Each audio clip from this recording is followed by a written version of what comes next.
if we were to ask you what percentage of your assets will be mapped to some of the other goals or objectives rather than pure, a rough estimate, rather than pure, chalo paisa aaya, paisa dal diya. Well, you know what? I've never done that hisab, if I may be very honest with you. But the fact of the matter is, my sense tells me that pretty much 85 to 90% would be mapped. Yeah, there's no question of not mapping. Nobody's allowed. By the way, we have people, right? Let's say, I'll give you an example. I mean, it might help people as well. So even if, let's say, a partner in my firm decides he meets a person X and does a 20,000 SIP, we insist, what have you done this for? Fantastic. Where is it mapped? Because otherwise, the person in 1-2 bad years, he'll see a minus 10% XIRR and he'll jump out. Correct. Because you've not matched it to any goal. You've just sold a product or some sort of a philosophy in the person's head. And that is very counterproductive. I mean, this was similar in the days of insurance. I used to tell clients, I used to tell people, including insurance advisors, that, hey, listen, boss, you're selling insurance. Don't sell investments through insurance. Tell people it's primarily insurance. I know, incidentally, if you're happy making, say, 5, 6, 7% tax-free return, depending on your period, your age, then great. Otherwise, buy some term, be simple, keep it simple. Correct. So that's really important if you really ask me. So it's a must. And to all the viewers here and whoever's listening in, your practices, you got to make sure that you do insist on having a goal with every investment that's being done. Hello, Ravi. Welcome. Welcome, sir. Welcome to the SFA Talks by Network FP. A very good evening. Very, very good evening, and thank you for having me. It's a real pleasure to be here, and I'm glad to see you after really long. Super, fine, fantastic, Ravi. So, friends, today with us we have Mr. Ravi Jethani, founder, CEO of Beyond Life Financial Services, managing over 3,500 plus crores of assets for 2,000 families. What a journey, Ravi. Congratulations on this journey which you have taken. Thank you, sir. And Ravi, in the first place, from the day I heard this name Beyond Life, I've been really very, the name Beyond Life has very deep meaning. Okay, and I really love the name. So can you throw some light on how this name came about and what was your thought around bringing this name and making this name as your brand? Yeah, actually, it's a funny story. I left the stock exchange in early 2003 and formed Beyond Life. Mm-hmm. But before it got the name of Beyond Life, it was actually Just Life. Just Life, okay. Because life insurance was a big part of our business when we had started in 2003. And then I met a gentleman who says, Ravi, but you're not a life insurance salesman only. You're Mike. I said, no, that's okay. You can call me life insurance salesman. I don't feel embarrassed about it. I think we are doing a great job for securing families. And he says, no, I mean, you talk like a full-fledged planner. You do everything. So you do things so many beyond life. And, so why are you just saying just life and restricting it? So that's how the name Beyond Life got coined. Fantastic. It's a beautiful name and has a lot of connect with, I'm sure with clients as much as we are able to understand it. So first things first, friends, can we all congratulate and welcome Ravi Jethani. Congratulate for the journey which he has taken for, till now, 2,000 families, 3,500 crores. And welcome for, having taken time out to interact with us and share his insights. These wisdom, frankly speaking, friends, you will not get it anywhere, okay? This is where the, likes of Mr. Jethani and others freely share what has worked for them and guiding the remaining community on how to go ahead. So thanks, Ravi.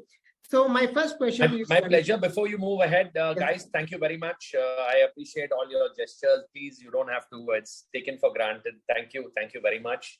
Yeah, please carry on. Ravi, I've been interacting with you for some time, seeing you for a long time, and one of the earliest CFP certificates here in India, right?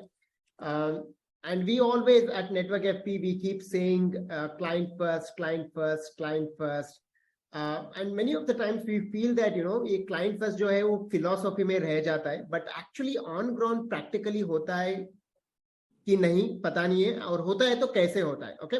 So from your own experience, from your real experiences with your clients, can you share some of the instances where your firm and you have put always your client's interest first before your own interest, before your firm's interest? Well, I think it should be actually culture, right? It's not something that you attempt every day. Of course, I'll share some moments about it, but okay, I'll give you a small example. Since the last maybe about 3 years, we've had loads of pressure to invest in funds with foreign exposure, foreign equity. And I always felt that we are a little too late for that. If we should have thought of foreign equity, it should have been 10 years ago, but we didn't. And if we did not, then we have to admit it. And we told clients, hey, I think the bus has passed. It's just way too late. Because in the last 10 years, until 2021 even, out of the 15.5% return of the S&P 500, roughly about 10.5% had come from PE expansion, and only 5% had come from actual earnings. Okay.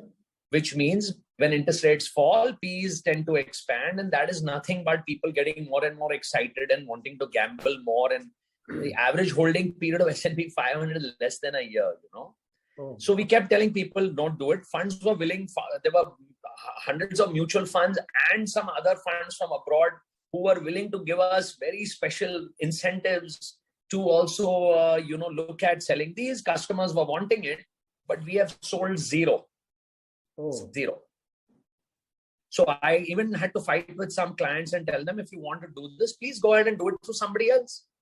I don't want to be responsible for taking, your exposure here, because I think it's the inappropriate time. We look like monkeys for 2 years, and that's perfectly fine. I don't mind looking like a monkey more often than not, as long as I can protect my clients. I stayed true to my cause. Correct. Because I'm in the business of financial, planning, making suggestions toward making sure that people can, genuinely plan for their future in a very correct way, and then have a suitable product for it, right? And mutual funds is a extremely suitable product for various needs of clients. And if it fits into that, it's a must in the portfolio. Otherwise, it makes no sense to just do some product because there is a pull, so-called, happening. There's so many other instances here. I mean, there could be instances when my clients couldn't understand what Bharat bonds were. Why was I talking? Some of them had reservations with Edelweiss. Why Edelweiss Bharat bond? I didn't want. I mean, I explained to them, you have no risk with them. These are good things to do if you want, a reasonable 10-year, 7% plus tax-free return. What's the problem? It's awesome if you're in the 39 or 42% or 34% tax bracket. Then it's outstanding for you. You should be a happy camper earning that return for pretty much zero to no risk. Yeah, and you ended up almost mobilizing, I think, 100 plus crores of for Bharat bonds. Fantastic, Ravi. Now coming to the second question, again, seeing your practice closely for quite some time now. You've always been a proponent of advocate of goal-based planning, right? A goal-based recommendation, I would say. Invest karna hai to kuch goal objective hona chahiye. But in India and the majority of us keep complaining, clients are not ready for talking about goals. Clients are not ready for talking and doing that kind of exercise. They straight away want to jump into investments and good investments and best returns. So how do you actually nudge and orient your clients towards coming to goals and talking to your goals and starting that investment journey with goals? Yeah, that's a very good question. And I think a lot of people hit that roadblock. Some people from my team also complain from time to time that clients are not willing to share information. I tell them, please leave them. You should tell them to move ahead. Because if you go to imagine you try going to a doctor and tell him, boss, मेरे को जरा दे दो यार, थोड़ा सा ये liver का medicine दे दो, 3 injection मार दो इधर यार, कर दो आप सब. नहीं मुझे दे दो आप, ये penicillin मुझे बड़ा पसंद है. So how does that work? How does that work? So how do you suggest things to people without knowing really a lot more about them? So I have tons of people who come to us and say, boss, I want to invest money. My friend said he did very well. He did this or some weird thing. we put them through such a rigorous exercise because I have to make a suitability report as per the law. And, I have to know. And what is suitability? Suitability of the product is you can only know when your person tells you. So we insist on it. In fact, the entire team, everybody, we don't make, no suggestions are made till the time a proper reason for that suggestion is not there. So past returns and this asset class is doing well, and that sector and that market cap, and we don't have such lingo, language, beta, alpha, all these complicated things are, for specialists. They're not for average people like me, at least. So we insist on it. We give an example of a doctor, and you got to explain to the client in clear terms that you can't go to a doctor and ask for medicine. You have to let me know what the problem is. And goal-based is literally, if it's children's education you want to plan for, or whatever your needs are, is where we try and match the suitability of the product. So, if we were to ask you what percentage of your assets will be mapped to some of the other goals or objectives, rather than pure, a rough estimate, rather than pure, chalo paisa aaya, paisa dal diya. Well, you know what? I've never done that hisab, if I may be very honest with you. But the fact of the matter is, my sense tells me that pretty much 85 to 90% would be mapped. Yeah, there's no question of not mapping. Nobody's allowed. By the way, we have people, right? Let's say, I'll give you an example. I mean, it might help people as well. So even if, let's say, a partner in my firm decides he meets a person X and does a 20,000 SIP, we insist, what have you done this for? Fantastic. Where is it mapped? Because otherwise, the person in 1-2 bad years, he'll see a minus 10% XIRR and he'll jump out. Correct. Because you've not matched it to any goal. You've just sold a product or some sort of a philosophy in the person's head. And that is very counterproductive. I mean, this was similar in the days of insurance. I used to tell clients, people, including insurance advisors, that, hey, listen, boss, you're selling insurance. Don't sell investments through insurance. Tell people it's primarily insurance. I know, incidentally, if you're happy making, say, 5, 6, 7% tax-free return, depending on your period, your age, then great.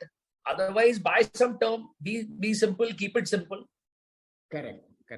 So that's really important if you really ask me. So it's a must. And to all the viewers here and whoever's listening in, your practices, you got to make sure that you do insist on having a goal with every investment that's being done. At 80%, Ravi, even if you've been aggressive to share that number, I think it is extremely good number. So fantastic work there. Ravi, my next question is, regarding the funds, okay? Which are some of the category of funds? Because largely, we all promote and recommend large caps, equities, and hybrids, and all these things. But which are some of the category of funds which you think are being missed by investors, and perhaps some IFAs, either because of performance or because of the incentive structure? I don't know about IFAs, but I think a lot of investors perhaps are overlooking the benefit of actually debt mutual funds. Okay. I think that's where there's a huge gap, huge. They just don't seem to understand what kind of tax deferment of tax you can have. So imagine you starting at age 30 and ending up at age 60 and still maybe ending up at age 80 and never paying tax. Right. I mean, that's sublime. That's like God is being super kind to you if you're genuinely a person who understands this deferment of tax. So I think debt mutual funds are completely misunderstood, because whenever there's a little bit of volatility like you have now, people tend to shy away because they don't understand the intent of volatility. I actually read a note by Howard Marks. This is quite counterintuitive. He said that actually, if let's say you invested at just argument's sake, let's say you invested at a yield of 7%, 100 rupees earning 7%, let's say it's a 10-year bond, and interest rates go up to 8%. What happens? Your bond values fall, right? Whatever the difference in interest rate into the modified duration will roughly be your drop in rate. But just for argument's sake, let's say whatever it dropped by X, say 10%. But you should be happy because your future interest coupons you get will be invested at a higher rate. So actually your YTM at the end of 10 years will go up. So why should we frown upon the fact that there is volatility and interest rates have gone up? It's super news. Right. For me, because if I'm happy at 7 for 10 years, then I should be even more happier for 7.5 at 10 years, because my money is going to get reinvested at a higher rate.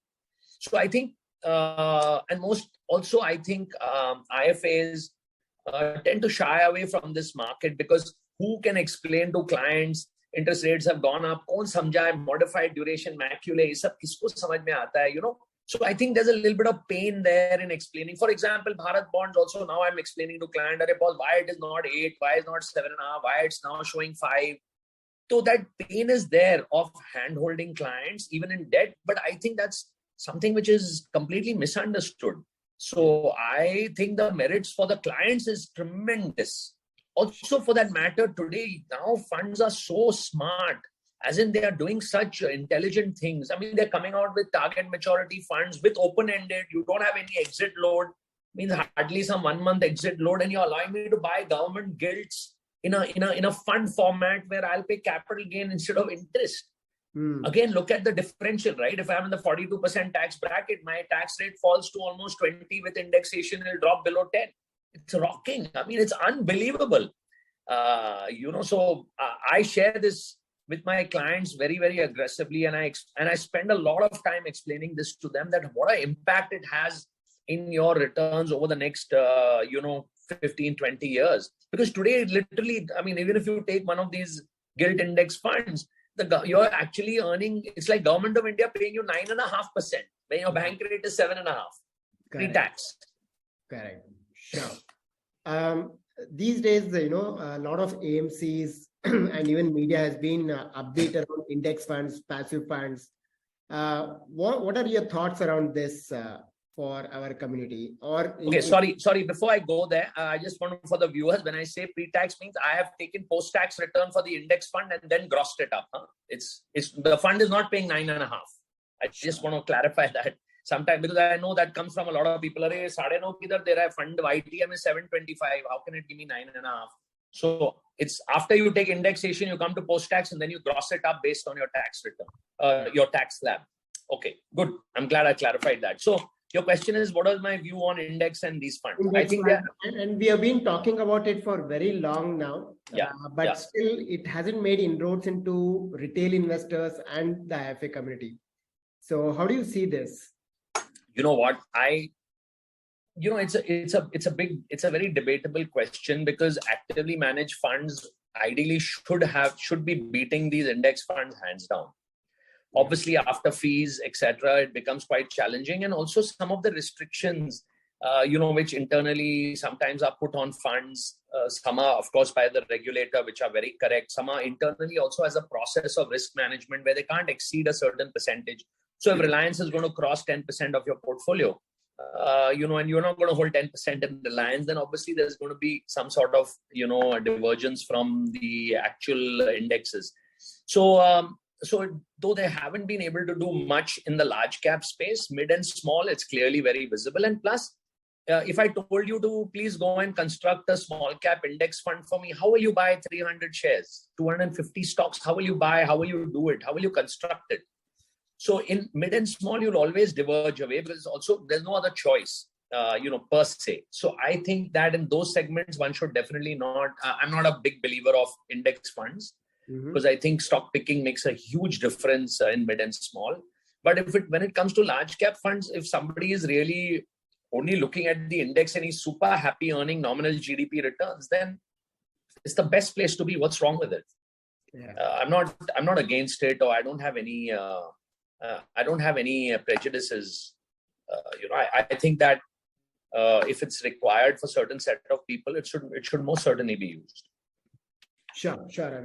Coming on to your practice, and before we move on to the practice, there is a small request. Yeah, if you can move a little bit behind. So sorry. This is good. Yeah, you're looking more handsome now. Thank you very much. Thank you. Trying hard. All right. So, another. Lost all my hair quickly. I wish I had hair like you. All right. So, Ravi, coming on to your practice, and this is something which we have been seeing with many of the senior practitioners. In fact, Amit Bivalkar is also here, by the way. Hey, he's a rock star. Yeah, Amit is my Guruji. Amit, can you say hi to Ravi? Hi, Amit. How are you? Hey, Amit is there. Fantastic. So many of the senior financial advisors, once they hit a certain level of scale as an independent practitioner with team, they are going to start a partnership model. Okay, and you also started a partnership model where now you have 10 partners who are part of Beyond Life, and they are basically independent, but they work under the brand of Beyond Life and your ARN. So how and when did this come about for you? What was the genesis behind this? No, because I had like loads of customers. Referrals used to flow in like there was no way as a one-man army I could handle it. Plus, because of the processes we've set for each client as to how they are supposed to be treated, it does take a fair bit of effort, no? Because when you have goal-based plans, you need to look at them, you need to review them, you need to see if it's an alignment. At least you'll do 2 reviews per client per year to also know what's really happening in his life. How is one person not possible? So we decided we'll slowly build. So there were some guys who from the firm itself, learned and educated themselves. We got, everybody who was in some sort of sales in our company, we got them all certified. So we all did our CFPs. Thanks to that, I got certified because we were all giving exams together and we were like, boss, abhi wo, imagine failing, yaar. So I used to be studying with notes every day. And, I attended Mr. Dilip Kulkarni's class and he was really a character, and I'm very grateful to him to teach us. No, and we used to fight every week. We used to fight a couple of times because to say, no, I don't understand, explain again, do the formula. And he would be really, and I should dispute everything. So it was really awesome. So I think some of that really helped us to develop some sense of, a little bit about present future value of money, how it works, a little bit about growing annuities, what's really happening, how is the money being, how does money move through these timelines? Because although, you understand compound interest and all, but still when you actually learn it through actual formula, then you kind of, the numbers start kicking in. And I'm a numbers person. That's in my blood. So that really helped. Number one. Number two, then slowly met some people along the way who needed some guidance and then also didn't have that many referrals, didn't understand how to do it. Actually, see, life insurance also taught me a lot. It was one of the bases of everything that, we learned, because you learned how to do referrals. You learned how to, how to ask for referrals. You learned how to do prospecting. You learned how to actually conduct meetings. You learned how to listen to clients. Yeah. Most of the time, you put the jabber away, So those are the things we learned from then. Those are the few things. Then the word spread a bit, and today, thankfully, I'm extremely grateful to my team of, partners. They are the core of everything we do.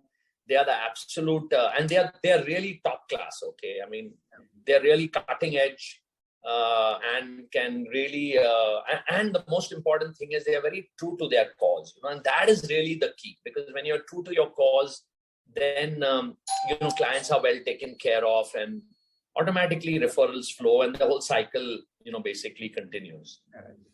And they all use the Beyond Life as their umbrella. Yeah. All right. Yeah. Okay. We're all part of one team, Beyond Life. All right. And what kind of support does Beyond Life extend to these partners?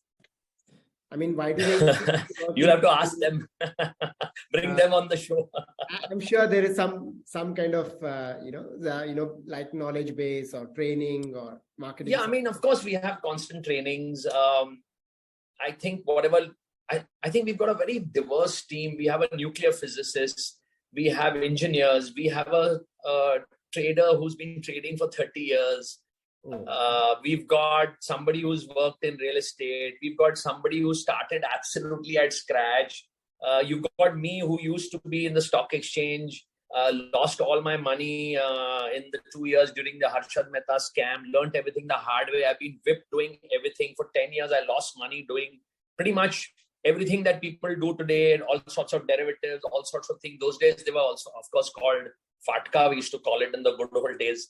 So, I've been there, done that. So a lot of that experience also flows. I think losing hair, everything turning gray, somewhere in the line, little wisdom comes. that at least you stop doing, you don't get involved with bubbles, you don't get involved with fancy things, startup companies and wanting to do new things and real, REITs and long short and complicated things. We tend to stay away, cryptos, and everybody's so much into this trying to create. I think simplicity is something that is really the key. So I think we try and keep their nerves down to the simplicity. Of course, the other angles of providing technology, providing the service, the back ends, providing secretarial services. So everything, they're free, and then because listen, by the way, I still handle actively 200 clients myself. Wow. So I know the pains of my friend, I do 700 meetings a year. Oh, 700 meetings a year.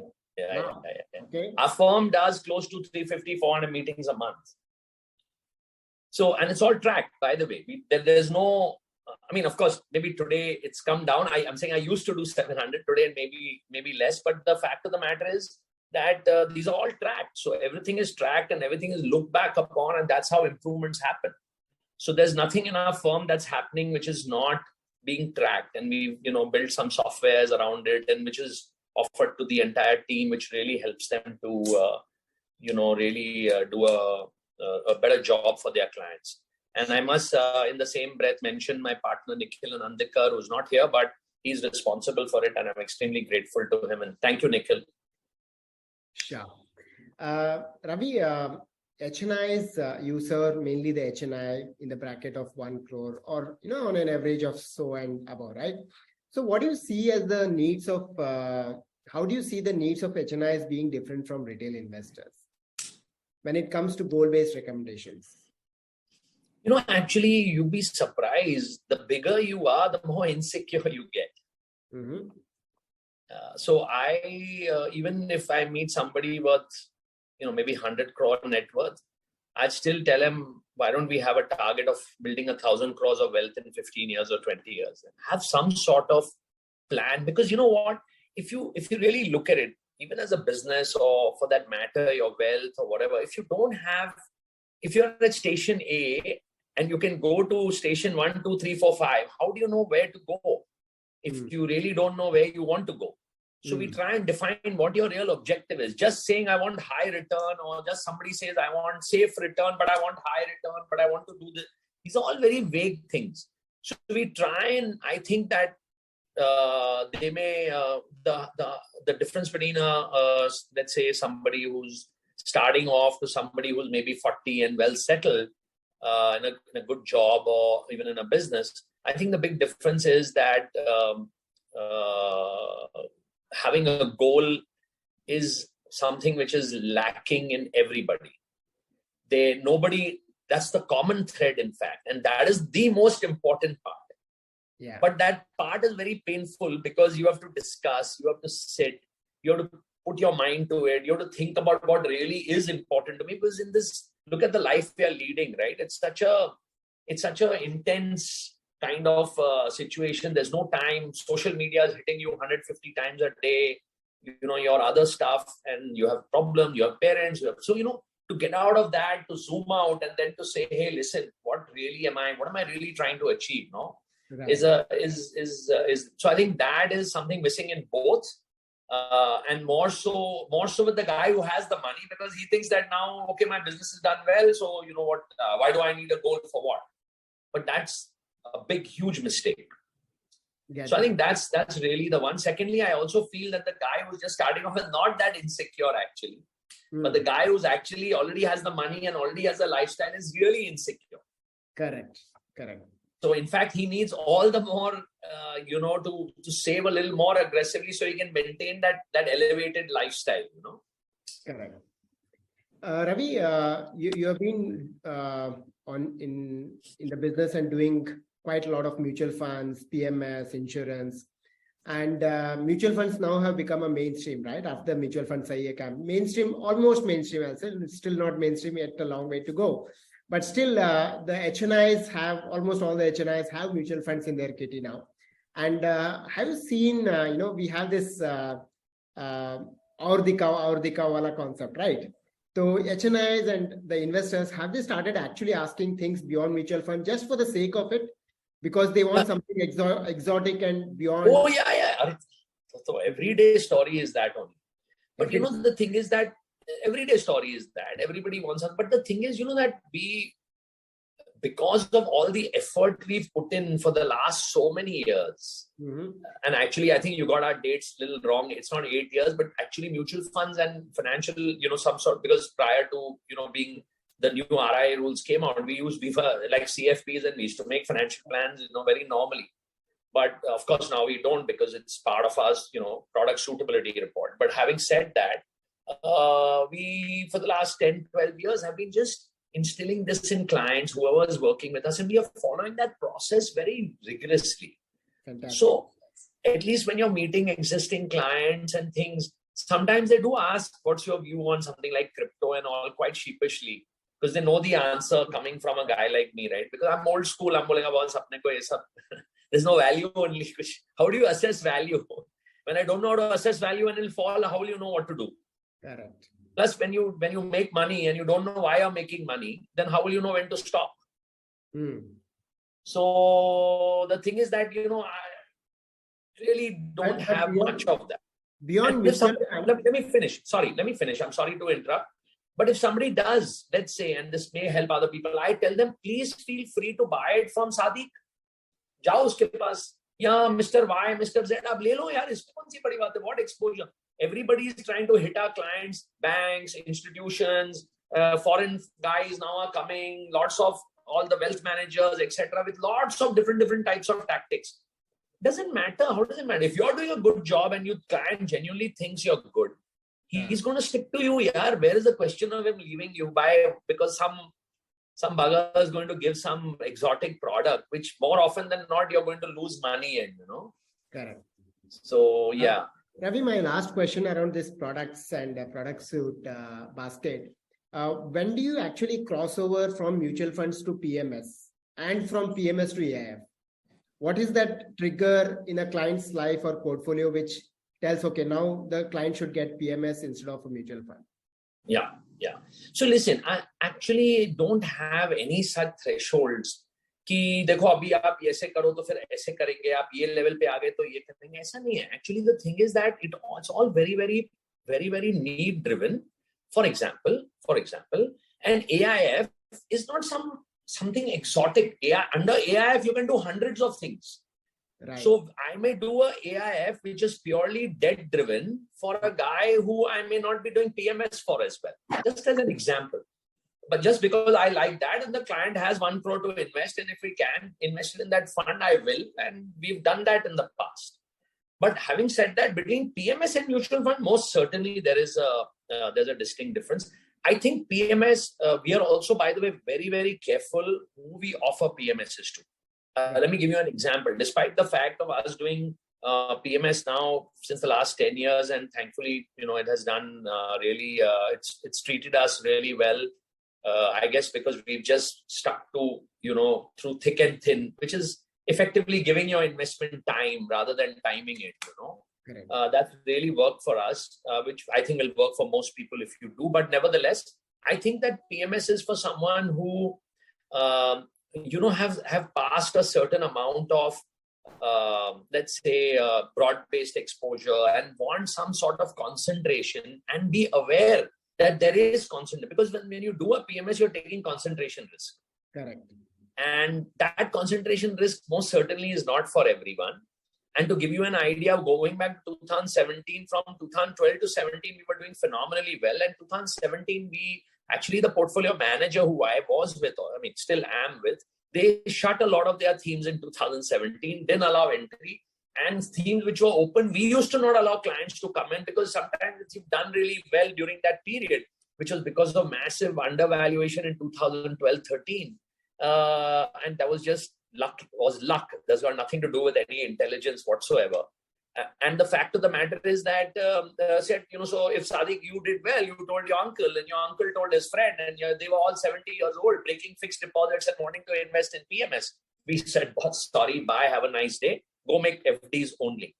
So guys who come to me 70, 80 and all, I tell them, boss, make fixed deposits only. I don't even put their money in a mutual fund. Even in a liquid fund, we don't do. because they are very anxious that age. Like I don't do it for my own parents, so why should I do it for the others? Correct. And so it's a very easy philosophy as well. If you do whatever you think you'll do to yourself, you do to your clients. Life's super simple, man. It's not that complicated. Sure. Ravi, one last question. There are questions coming in on the chat, but in this format, we don't take questions from the chat. It's okay. If you find something is interesting, fire away. I'm okay to handle it. All right, sure. So one last question, generally this has started coming up in the last 2-3 years. Financial advisors and distributors who are above 50, have started thinking succession. Either, should we sell off our practice? Is there a second generation looking who can come up and take up the practice, or we can merge the practice with somebody else?